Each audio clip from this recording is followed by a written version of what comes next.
Today, I'll be showing you one of the strongest fire build in the game. This weapon was already great, but it got even better with the DLC. We will go over the stats, the gear, and I'll show you the location of every item. Basically, everything you need to know to make the Magma Blade as strong as it can be.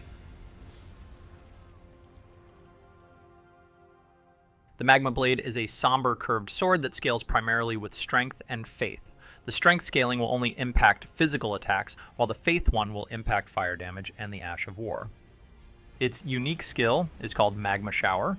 It is a very fast attack that does fire damage. It also creates a pool of lava that will deal damage over time to any enemy standing in it. The armor we'll be using is the Rakshasa set. Not only does it look cool, but it also increases damage by 2% per piece equipped.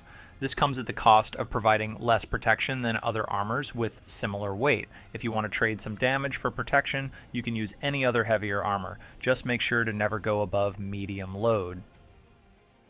The first talisman we'll be using is the Fire Scorpion Charm. This talisman increases fire damage by 12% at the cost of taking 10% more damage yourself. Here is a damage comparison with and without the talisman.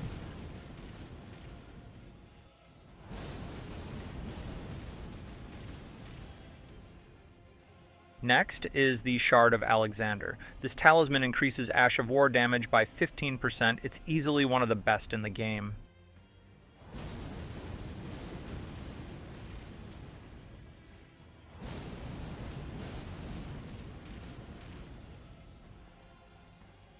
The Talisman of the Dread is a brand new DLC talisman. It increases all magma-based attacks by 15%. Note that this only applies to the Ash of War of the Magma Blade, not its normal attacks. And finally, the Ritual Sword Talisman. This is the only remaining talisman that can buff our Ash of War damage further. It will boost all our damage by 10% as long as we're full health.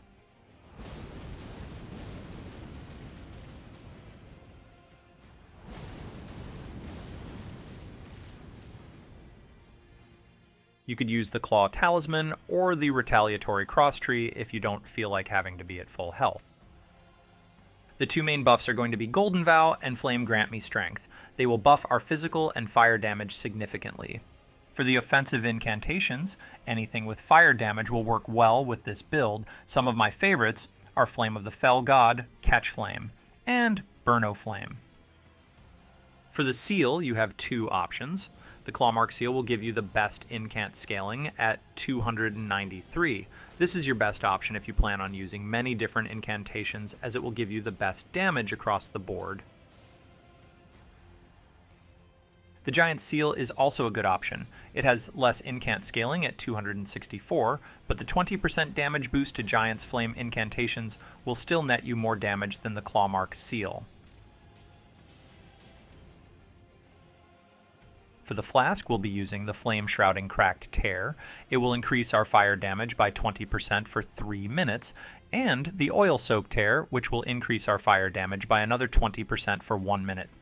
Here is the damage comparison with and without drinking the flask.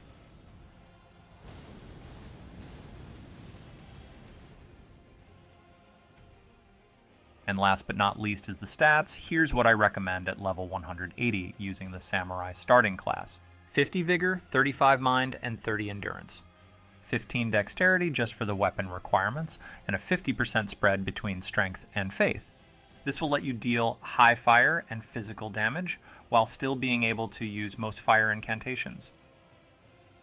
And that's it for the build. I will now show you the location of every item so that you don't have to open 29 different guides. Remember to like and subscribe if you enjoy my content, and let's get started.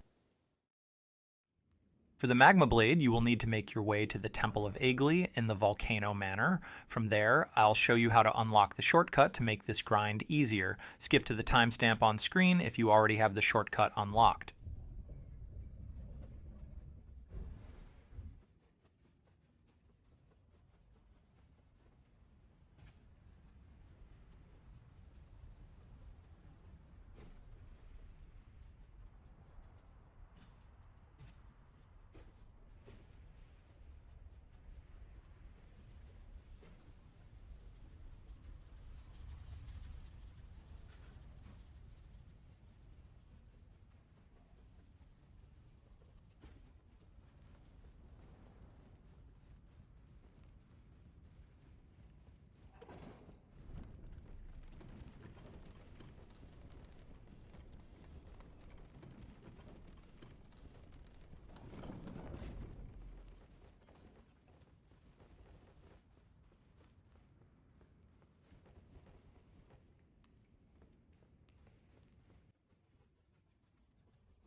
The first guy that can drop the blade is here on the right.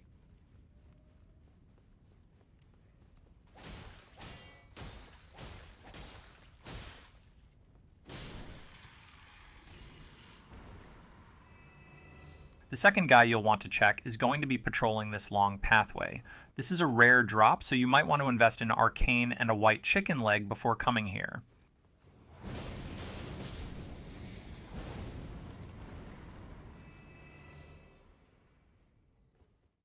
For the Clawmark seal, you will need to make your way to the Bestial Sanctum in Caelid. Gurranq will give you the seal after you give him one death root.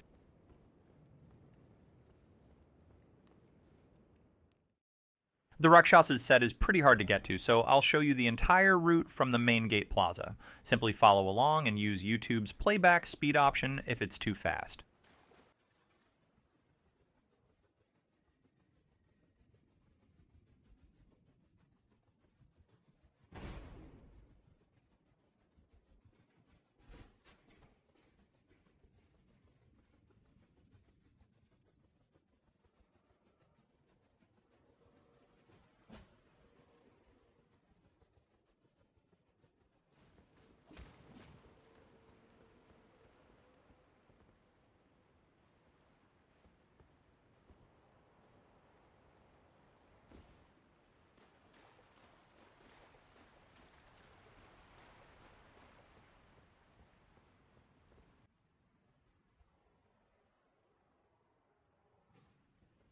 In this room, you will find a painting and an invisible wall. The wall isn't there for me because I came here already. Simply hit it and keep following.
Once you finally get to this location, simply kill the boss and he will reward you with the armor set and a cool katana.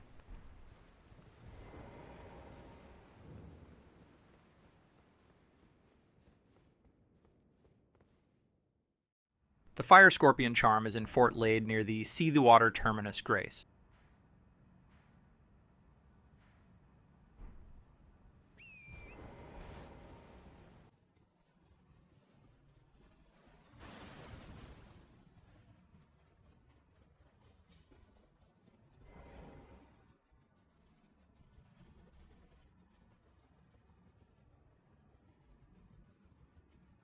Simply jump over this wall and you will find it on this wooden platform. I picked it up already, so it's not there for me.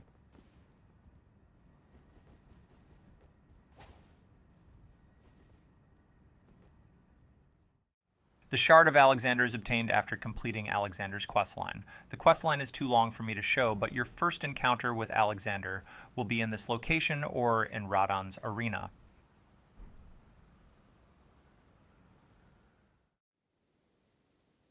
The Talisman of the Dread is pretty easy to get. Make your way southeast from the castle front grace and follow along.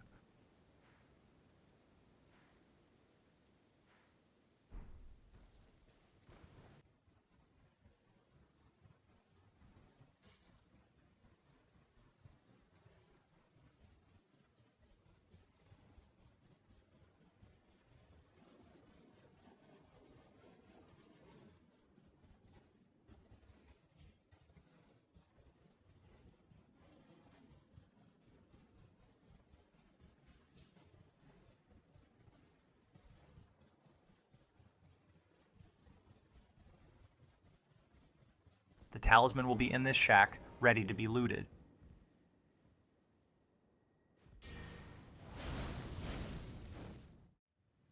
To get the Ritual Sword Talisman, make your way to the Erd Tree Gazing Hill Grace.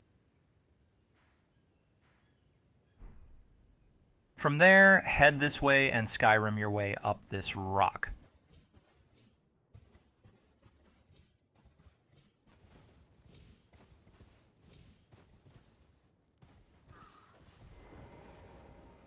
There will be a little boss here, and at the end is a chest with the talisman in it.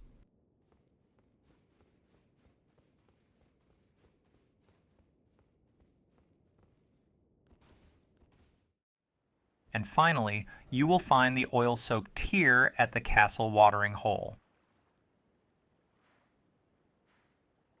This is on the same road as the Rakshasa's armor set. Simply kill this fire golem and he will drop the tear as a reward.